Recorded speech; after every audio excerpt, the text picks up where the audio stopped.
नमस्कार दोस्तों, आपका एग्जाम दर्पण ऑनलाइन प्लेटफॉर्म पर हार्दिक स्वागत है। दोस्तों, आज ऑनलाइन की कड़ी में जियोग्राफी का एक टॉपिक लेकर उपस्थित हुआ हूं। टॉपिक का नाम है भारत की स्थिति, अवस्थिति, विस्तार।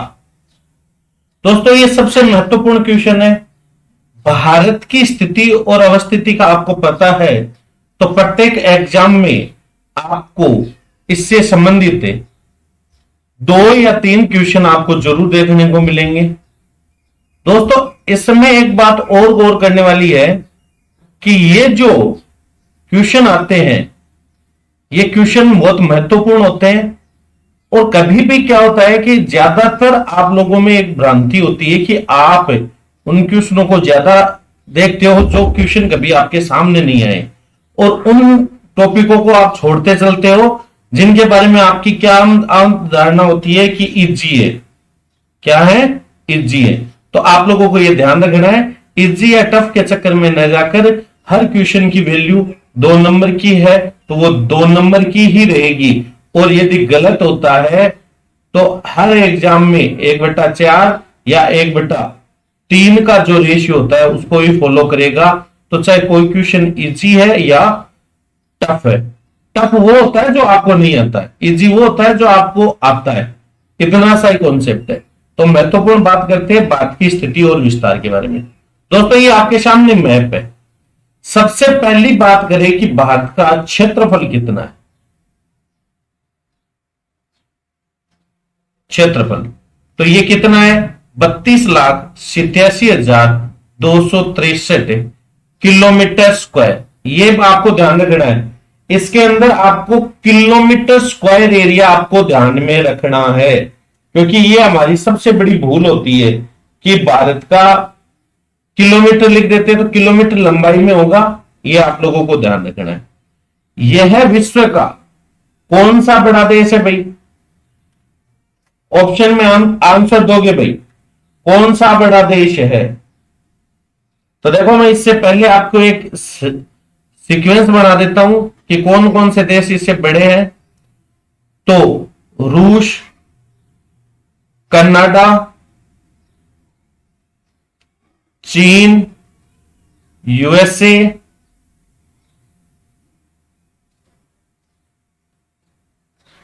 ब्राजील, ऑस्ट्रेलिया, भारत, और इसके बाद में अगला आप यदि याद करते हो तो अर्जेंटीना। तो रुक चीन, अब आ भारत है। तो ये ध्यान रखना, रूस, कनाडा, चीन, USA, Brazil, Australia, Bharat, Argentina. ठीक है। इसका एक सूत्र है, रुक चीन अब आ भारत। ये आपको शॉर्ट ट्रिक आपको याद रहेगी तो आपको आसान रहेगा। इसके बाद में आपको यह ध्यान रखना है कि भारत का अक्षांशीय विस्तार या देशांतरीय विस्तार क्या है। तो यह अक्षांशीय विस्तार है, यह है 8 डिग्री 4 मिनट नॉर्थ, यानी उत्तरी अक्षांश। और इससे ऊपर की तरफ हम चलेंगे तो यह है 37 डिग्री 6 मिनट नॉर्थ, यानी उत्तरी अक्षांश। दोस्तों, यहां आप लोग कंफ्यूज होते हो। जहां तक यहां के बारे में मैं बता दूं, ज्यादातर स्टूडेंट है वो इसको दक्षिणी अक्षांश करते हैं और यहां पर आप गलत कर बैठते हो। तो दोस्तों, ये आप लोगों को ध्यान रखना है कि ये दक्षिणी अक्षांश क्यों नहीं है। तो पीछे एक स्लाइड में हम बनाने की कोशिश करेंगे जिससे आप लोगों को क्या हो, आसानी रहे, आप लोगों को समझ में आ सके कि कहां क्या है। देखो जी, आपको यह ध्यान रखना है कि जैसे पृथ्वी, ये ग्लोब है आपका, ये आपकी भूमध्य रेखा है। इसके ऊपर वाले जो भी अक्षांश होंगे, ये जो अक्षांश है ये सभी उत्तरी अक्षांश है। ठीक है ना। और ये नीचे वाले सभी क्या है, दक्षिणी अक्षांश है। तो ये उत्तरी है, ये दक्षिणी है। अब यदि भारत यहां है तो ये यहां से यदि 0 शुरू हो रहा है तो 1 2 3 4 और 8 और ऊपर जाकर 37, यानी दोनों उत्तरी गोलार्ध में स्थित होने के कारण दोनों अक्षांश उत्तरी हैं। यदि हमारा भारत यहां होता तो दोनों अक्षांश दक्षिणी होते, और यदि हमारा भारत यहां होता तो ये उत्तरी होते और ये दक्षिणी होते। तो दोस्तों यहां पर आपको ध्यान रखना है 8 डिग्री 4 मिनट उत्तरी अक्षांश से 37 डिग्री 6 मिनट उत्तरी अक्षांश के मध्य भारत अवस्थित है। भारत वैसे आपको पूछा जाए तो उत्तरी पूर्वी गोलार्ध में, इसके अलावा यदि पूछा जाए एशिया में तो एशिया में है ये दक्षिण में। ठीक है ना, ये आप लोगों को ध्यान रखना है। अब आती है देशांतरीय विस्तार की बात है। यहां पर यदि हम बात करें देशांतरीय विस्तार की बात है तो यहां पर 68 डिग्री 7 मिनट पूर्वी देशांतर, वो की वो बात आ रही है। और यहां पर हम जाके जब देखेंगे तो आपका आएगा 97 डिग्री 25 मिनट पूर्वी देशांतर। तो यह आप लोगों को ध्यान रखना कि पूर्वी देशांतर ही होगा। क्यों होगा, यहां पर आपको फिर एक बार ग्लोब की सहायता से यदि समझने की कोशिश करें तो हम, ये पृथ्वी है और ये 0 डिग्री देशांतर है, थोड़ा टेढ़ा बन गया पर आप समझ जाओगे। इसके इधर वाले सभी देशांतर पूर्वी है और इधर वाले सभी क्या है, पश्चिमी है। तो इधर वाले पूर्वी होने के कारण ये हमारा क्या है, पूर्वी देशांतर में आएगा। ठीक है ना, आगे जी। अब देखो आपको यदि ये पूछा जाए कि भारत है वो उत्तर दक्षिण में कितना विस्तार रखता है या पूर्व पश्चिम में कितना विस्तार रखता है, तो आप लोगों को यह ध्यान रखना चाहिए 3214 किलोमीटर। यहां पर मैं बना देता हूं, उत्तर दक्षिण विस्तार है 3214 किलोमीटर। उत्तर में है आपका इंद्राकोल और दक्षिण में है कन्याकुमारी। यानी यहां कन्याकुमारी है और यहां क्या है, इंद्राकोल है। यहां पर जो पूर्वी बिंदु है और पश्चिमी बिंदु है, तो यदि हम पूर्वी बिंदु की हम बात करें तो यह आता है किबिथु,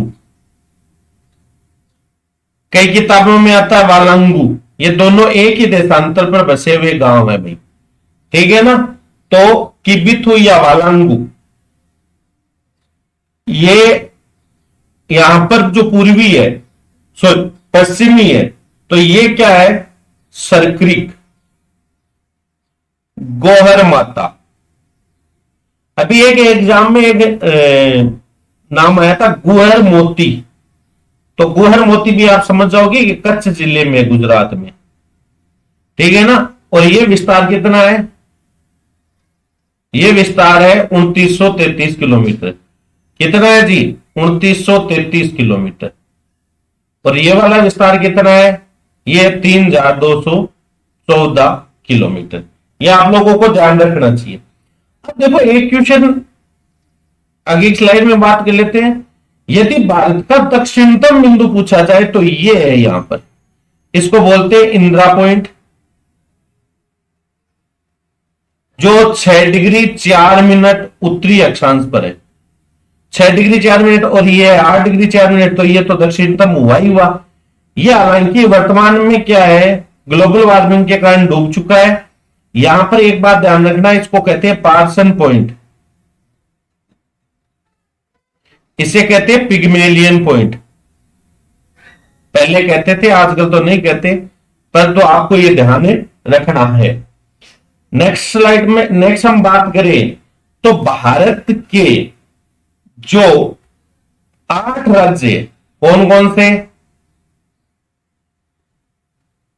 गुजरात, गुजरात के बाद में आपका आता है, ये देखो ये लाइन जा रही है, मध्य प्रदेश, छत्तीसगढ़, झारखंड, ये थोड़ा सा यहां से टेढ़ी हो गई ये लाइन,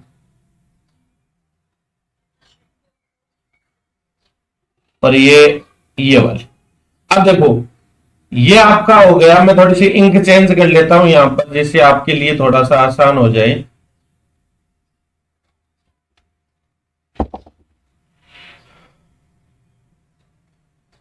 ये आपका आ जाता है गुजरात, ये हो जाता है राजस्थान, ये है एमपी, ये है छत्तीसगढ़, ये आपका आ जाता है झारखंड, ये आ जाता है वेस्ट बंगाल, ये रहता है आपका त्रिपुरा, और यह रहता है मिजोरम। इन 8 राज्यों में से क्या गुजरती है? कर्क रेखा गुजरती है। यह भी क्वेश्चन कई बार पूछा जाता है। राम जहां के 6 बंगु मित्र के नाम से यह पूछा जाता है कई बार। अब देखो दोस्तों, दूसरी चीज यहां पर आती है, वो आती है अंतरराष्ट्रीय तिथि रेखा। जो अंतरराष्ट्रीय तिथि रेखा तो है 0 डिग्री देशांतर, और भारत का मानक समय देशांतर जो है वो है आपका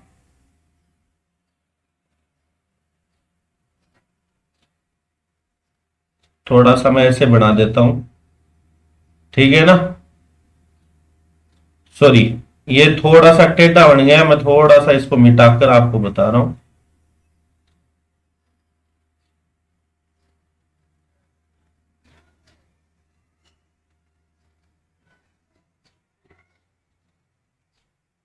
इसमें आ जाएगा आपका यूपी, एमपी, छत्तीसगढ़ और आंध्र प्रदेश, ये आ जाएगा।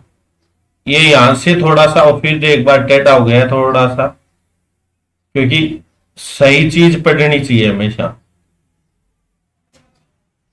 गलत होने पर तो ऐसे ही यदि चला लिया जाए तो आप लोग, इससे अच्छा है कि नहीं पढ़ो।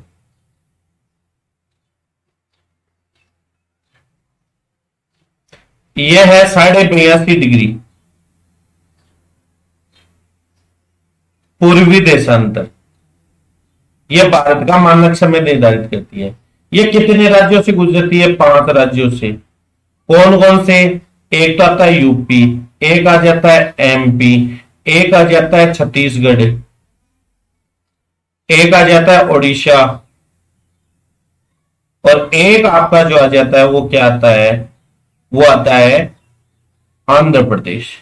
इसमें कई किताबों में तेलंगाना लिखा हुआ मिलता है, जो कि गलत है भाई, ये आप लोगों को ध्यान रखना।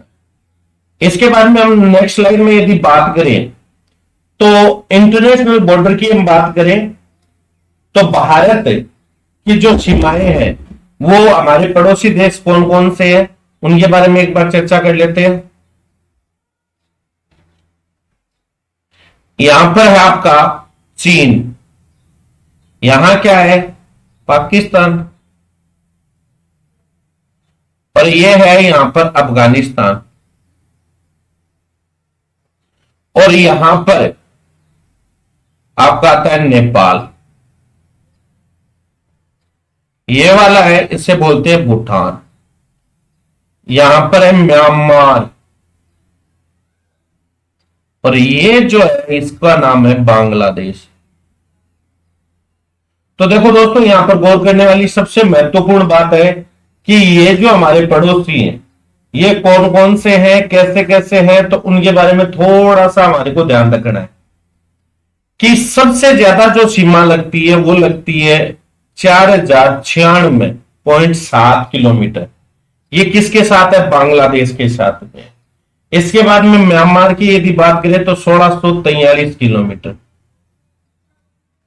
यदि भूटान की बात करें तो 699 किलोमीटर। यदि हम नेपाल की बात करें तो आ जाता है 1751 किलोमीटर, और यदि चाइना की बात करें तो आ जाता है 3488 किलोमीटर। यदि अफगानिस्तान की बात करें तो 106, और पाकिस्तान की बात करें तो 3323 किलोमीटर, 3323 किलोमीटर। ये आपका इंटरनेशनल बॉर्डर रहता है। तो यदि पूछा जाए कि किसका कितना किलोमीटर है तो वो आप लोगों को पता होना चाहिए। इसके अलावा जो इन रेखाओं का क्या क्या नाम है, तो पाकिस्तान के साथ है उसका नाम है रेड क्लिफ, और यदि चीन के साथ पूछा जाए तो उसका नाम है मैकमोहन, और अफगानिस्तान के साथ है उसका नाम है डोरंड। अब देखो यहां पर सबसे महत्वपूर्ण बात यह रहती है कि आपके यहां पर कौन कौन से राज्य की सीमा किसके साथ लग रही है। तो देखो यहां पर इस मैप को आपको याद करना जरूरी रहेगा। गुजरात, राजस्थान, ये आ जाता है पंजाब, हरियाणा का बॉर्डर नहीं लगता, ये देखो भैया हरियाणा का बॉर्डर नहीं लगता है। इसके बाद में आ जाता है J&K, और इसके अलावा आ जाता है लद्दाख, जो यूनियन टेरिटरी है। अब देखो लद्दाख, J&K, पंजाब, राजस्थान, गुजरात, ये पाकिस्तान के साथ सीमा बना रहे हैं। और यहां वाला इस हिस्से को देखो, ये सिर्फ अफगानिस्तान के साथ लद्दाख बना रहा है। लद्दाख की चीन के साथ किस किस की सीमा लगती है, तो चीन के साथ लद्दाख की लगती है, हिमाचल प्रदेश की लगती है, उत्तराखंड की लगती है। इसके बाद में आपका यहां पर आ जाता है सिक्किम, ये सबसे महत्वपूर्ण बात होती है। और यहां ये आ गया आपका अरुणाचल प्रदेश। अब इस बात में आती है नेपाल, नेपाल की आगे यूके, यूके बाद में यूपी, यूपी बाद में बिहार। अब देखो यहां पर सबसे महत्वपूर्ण गौर करने वाली बात है, मैं थोड़ा इसको कलर्ड कर देता हूं, ये वेस्ट बंगाल का जो हिस्सा है इसको थोड़ा कलर कर देता हूं जिससे आपको ये समझ। ये वेस्ट बंगाल है, ये आगे वाला हिस्सा है दार्जिलिंग वाला हिस्सा, जो गोरखालैंड वगैरह इनकी मांग चलती है, ये वाला एरिया। ये देखो यहां पर ये जो एरिया है ये नेपाल के भी टच हो रहा है, भूटान के टच हो रहा है, और वैसे वेस्ट बंगाल है वो बांग्लादेश के टच हो रहा है। तो ये सबसे बड़ा कंफ्यूजन है, इसको आप दूर करोगे। यानी वेस्ट बंगाल की सीमा है वो किसके, नेपाल के साथ भी लगती है, भूटान के साथ भी, और बांग्लादेश के साथ। बाद में आते हैं भूटान के साथ, तो भूटान के साथ सिक्किम की लगती है, वेस्ट बंगाल की लगती है, और ये है असम, तो असम की और अरुणाचल प्रदेश की। बाद में आते हैं म्यांमार, तो अरुणाचल प्रदेश, यहां पर आपका आ जाता है नागालैंड,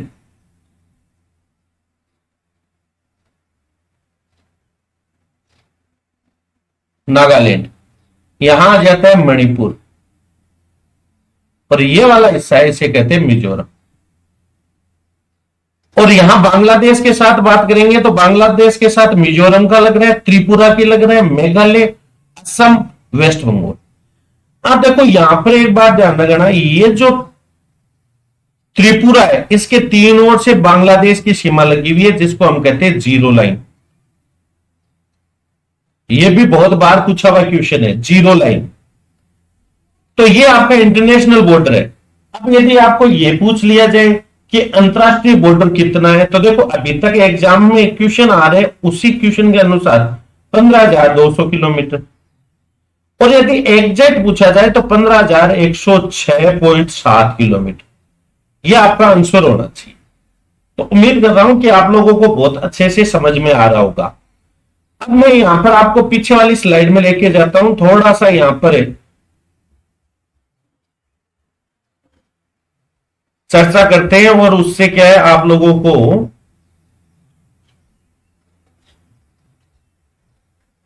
फिर एक बार रिपीट करने का मौका मिल जाए। हाँ, अब देखो यहां पर आपका आता है तटीय सीमा, क्या आती है, तटीय सीमा। देखो दोस्तों तटीय सीमा है वो 6100 किलोमीटर है, और यदि आपको पूछे द्वीपों सहित, तो द्वीपों सहित कितनी है, 7,516.6 किलोमीटर। यह आप लोगों को ध्यान रखनी है। यानी द्वीप कौन कौन से आगे, एक तो ये ध्यान रखना अरब सागर में तो है लक्षद्वीप, और बंगाल की खाड़ी में द्वीप कौन से है भाई, बंगाल की खाड़ी में अंडमान निकोबार द्वीप समूह। अब देखो यहां पर ये है गुजरात, ये आपका आता है महाराष्ट्र, ये आता है कर्नाटक, यह केरल, यह वाला हिस्सा है इसे कहते हैं गोवा। ये आता है तमिलनाडु, आंध्र प्रदेश। यहां पर ध्यान रखना तेलंगाना का जो सीमा है वो तट से नहीं लगती। यह है उड़ीसा और यह है वेस्ट बंगाल। तो यहां पर आपको सबसे महत्वपूर्ण बात यहां ध्यान रखनी है कि कुल कितने राज्य हो गए? 9 जो तटीय सीमा बनाते हैं, जिनमें से 1 2 3 4 5 5 तो है वो बनाते हैं पश्चिमी सीमा, पश्चिमी तटीय सीमा 5। और पूर्वी कितने बनाएंगे बाद में? शेष बच्चे वो पूर्वी बनाएंगे। सबसे ज्यादा यदि पूछा जाए, सबसे ज्यादा तटीय सीमा, तो आप लोगों को भी बखूबी पता है, मैं फिर बता देता हूं क्या है भाई। तो इसका उत्तर है आपका गुजरात। नंबर 2 पे पूछा जाए तो आंध्र प्रदेश आता है। नंबर 2 पे पूछा जाए तो आंध्र प्रदेश आता है। नंबर 3 पर तमिलनाडु, 4 पर महाराष्ट्र, केरल, ओडिशा, कर्नाटक, पश्चिम बंगाल, गोवा। गोवा की सबसे कम है गोवा। और यदि सबसे कम में दूसरा पूछा जाए तो आता है आपका वेस्ट बंगाल। अब इस क्वेश्चन को इस बार एक एग्जाम में लैंग्वेज चेंज कर दी गई। तो ये वाला जो तट है इसको हम क्या कह देते हैं? पूर्वी तट है। तो क्वेश्चन पूछा जाए कि पूर्वी तट की सबसे ज्यादा सीमा किसकी है? तो आंध्र प्रदेश की। सबसे कम वेस्ट बंगाल की। पश्चिमी तट की तो वो बात रह जाएगी गुजरात और गोवा। तो ये आप लोगों को ध्यान रखना। इसके बाद में आगे हम चलते हैं, जो स्लाइड में जो चर्चा दी हुई है उसको एक बार फिर रिपीट कर लेते हैं। ये आप लोगों को ध्यान रखना है। भारत का क्षेत्रफल 32,87,263 वर्ग किलोमीटर, जो वर्ल्ड का कितना है भाई? 202.42 यानी 2.42% है वर्ल्ड का। विश्व की कुल जनसंख्या का 17.5% है। यह भी बहुत बड़ी बात है। ये हिस्सा तो हमारे बढ़ रहा है, परंतु स्थल भाग थोड़े बढ़ने वाले हैं। वो तो जितना है वो ही रहना है। उत्तर दक्षिण विस्तार कितना है? 3,214। और पूर्व पश्चिम विस्तार 2,933 किलोमीटर। पूर्वी बिंदु है वालांगू किबिथु, और पश्चिमी बिंदु है, इसको कहते हैं सर क्रीक। भाई ये सक्रिय लिखा हुआ है ना, सर क्रीक। इसी को आगे एक और नाम दिया है गोहर माता। इसका सबसे उत्तरी बिंदु है इंद्राकोल, जो कि सबसे उत्तरी बिंदु जो है वो है आपका इंद्राकोल, और सबसे दक्षिणी बिंदु है वो है इंदिरा पॉइंट। यहां पर ध्यान रखना, ये किसके अंदर है? ये लेह के अंदर है। ये लेह के अंदर है। अब ये और ध्यान रखना, लेह या लद्दाख, ठीक है ना। इससे पहले पिग्मेलियन पॉइंट या पार्सन्स पॉइंट कहते थे। इंदिरा पॉइंट निकोबार द्वीप समूह में स्थित है। इसकी भूमध्य रेखा से जो दूरी है वो 876 किलोमीटर। बहुत शानदार क्वेश्चन है ये, ठीक है ना। अब देखो सबसे दक्षिणी भाग तमिलनाडु में कैप कमोरिन या कन्याकुमारी। कैप किसे कहते हैं? कैप या आपका आता है अंतरी पे, वो अंतिम बिंदु जो पानी में डूबता है स्थल का। तटीय भाग की लंबाई है 7,516 किलोमीटर, ठीक है ना। और केवल प्रायद्वीप में तटीय सीमा है वो कितनी है? 6100 किलोमीटर।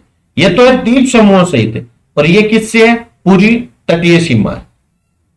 भारत का मानक समय देशांतर कौन सा है? 82.5 डिग्री पूर्वी देशांतर। कितने राज्यों से होकर गुजरता है? 5 राज्यों से।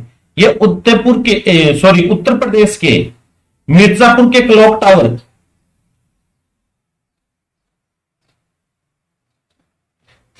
से बाद का समय निर्धारित होता है, जो इलाहाबाद के नैनी से गुजरती है। हालांकि अब ये क्वेश्चन ओल्ड हो चुका है, नहीं पूछा जाता, फिर भी ध्यान रखना चाहिए, कभी पूछ लिया जाए। छत्तीसगढ़, मध्य प्रदेश, आंध्र प्रदेश, ओडिशा। भारत का मानक समय देशांतर से जो बाद का समय है वो ग्रीनविच रेखा से 5.5 घंटे आगे है। देखो ग्रीनविच है 0, भारत का मानक समय है 82.5 डिग्री। तो 82.5 को एक बार हम 83 मान लेते हैं। एक देशांतर का अंतर होता है, एक देशांतर पर 4 मिनट का अंतर होता है। तो 4 83 पर हो गया 332 मिनट का, यह ध्यान रखना है। तो इसको आप घंटे में बदलोगे तो 5 घंटे 32 मिनट आएंगे, तो 82.5 का हमने 83 मान लिया था, तो ये 30, ठीक है ना। तो ये समय अंतराल है। सर्वाधिक राज्यों को चुनने वाली भारतीय, ये भी एक महत्वपूर्ण क्वेश्चन है। सर्वाधिक राज्यों को, ये यदि हम पीछे फ्लैशबैक में जाएं तो इसमें आप देखोगे उत्तर प्रदेश की जो राजधानी उत्तर प्रदेश है, उसका जो बॉर्डर है वो कितने राज्यों से टच में है। देखो, एक तो है उत्तराखंड से, दूसरा आता है हिमाचल प्रदेश से, तीसरा आता है हरियाणा से, राजस्थान से, मध्य प्रदेश से, छत्तीसगढ़ से, झारखंड से, बिहार से। 1 2 3 4 5 6 7 8, 8 राज्यों से टच है, ठीक है ना। एक नौवां, एक दिल्ली, ठीक है ना, ये ध्यान रखना भाई। उत्तराखंड, हरियाणा, दिल्ली, हिमाचल प्रदेश, राजस्थान, मध्य प्रदेश, छत्तीसगढ़, झारखंड और बिहार। भारत में कुल 9 राज्य और 4 केंद्र शासित प्रदेश समुद्री तट पर लगे हुए हैं। तो ये आपको देखो, ये तो दिए हुए आपके, और समुद्री तट पर जो केंद्र शासित प्रदेश है वो बताइए। तो ये आते हैं आपके लक्षद्वीप, अंडमान निकोबार द्वीप समूह, दमन द्वीप और पुडुचेरी। हिमालय को छूने वाले 11 राज्य और 2 केंद्र शासित प्रदेश। अब देखो, हिमालय प्रदेश है उत्तराखंड, सिक्किम, अरुणाचल प्रदेश, नागालैंड, मणिपुर, मिजोरम, त्रिपुरा, मेघालय, असम, पश्चिमी बंगाल, ये सभी हिमालय को छूते हैं। और जम्मू कश्मीर और लेह, ये क्या है, ये केंद्र शासित प्रदेश है जो हिमालय को छूते हैं। कर्क रेखा की मैंने बात बताई दी थी, 8 राज्यों से होकर गुजरती है। भारत का सबसे नगरीकृत राज्य जो है वो कौन सा है, गोवा है। और सबसे कम नगरीकृत प्रदेश है वो हिमाचल प्रदेश है, ठीक है। हिमालय लिखा हुआ है ना, हिमाचल है भाई। भारत का मध्य प्रदेश सबसे अधिक वन वाला राज्य है, एमपी में सबसे ज्यादा वन है भाई। भारत में सबसे कम हरियाणा में है। भारत में सर्वाधिक वर्षा कहां होती है, सर्वाधिक वर्षा होती है वो मौसिनराम में होती है। भारत के केंद्र शासित प्रदेश लेह में सबसे कम वर्षा होती है, ये भी आपको ध्यान रखना है। सर्वाधिक पर्वत, सबसे प्राचीन पर्वत श्रृंखला है अरावली, और सबसे नवीनतम पर्वत श्रृंखला है वो है हिमालय। बहुत ही शानदार क्वेश्चन है दोस्तों। उम्मीद कर रहा हूं कि आपको ये चीजें समझ में आ रही होंगी। सभी से रिक्वेस्ट है कि चैनल को सब्सक्राइब कर ले, बेल आइकन को दबाएं, और यदि आपका कोई क्वेश्चन है तो आप कमेंट बॉक्स में करके जरूर बताएं। अभी जोरदार बारिश आ गई है, बिजली कड़कने की आवाज आप लोगों ने सुनी होगी, इसलिए आपके क्लास का टाइम भी अभी ऑफ हुआ है और जोरदार बारिश का दौर भी अभी शुरू हुआ है। तो दोस्तों, आपसे उम्मीद करता हूं कि आप लोग ज्यादा से ज्यादा चैनल को सब्सक्राइब करके और ज्यादा से ज्यादा आपको इसका फायदा हो। धन्यवाद।